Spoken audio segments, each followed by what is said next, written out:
धानी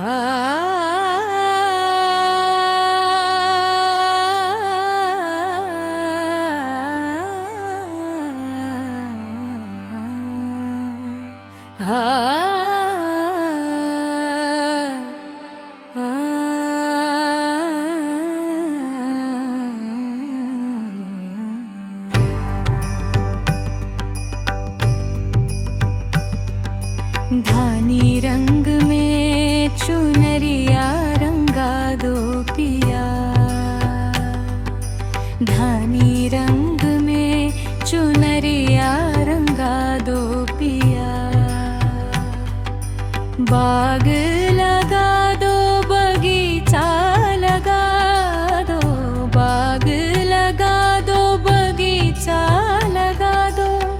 एक छोटा सा नेबुला लगा दो पिया, एक छोटा सा नेबुला लगा दो पिया। धानी रंग में चुनरिया रंगा दो पिया, धानी रंग में चुनरिया रंगा दो पिया।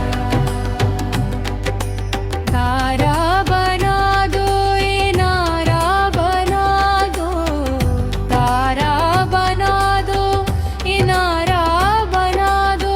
एक छोटा सा जगता बना दो पिया, एक छोटा सा जगता बना दो पिया। धानी रंग में चुनरिया रंगा दो पिया,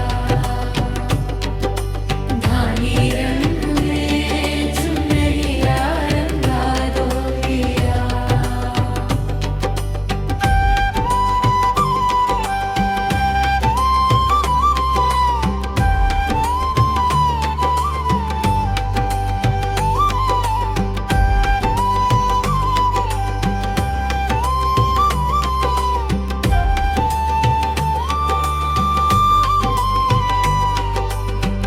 महला बना दो,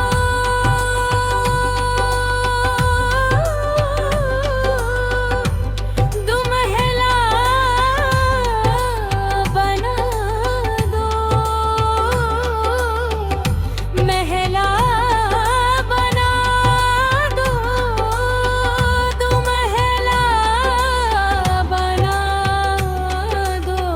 एक छोटा सा खिड़की बना दो पिया, एक छोटा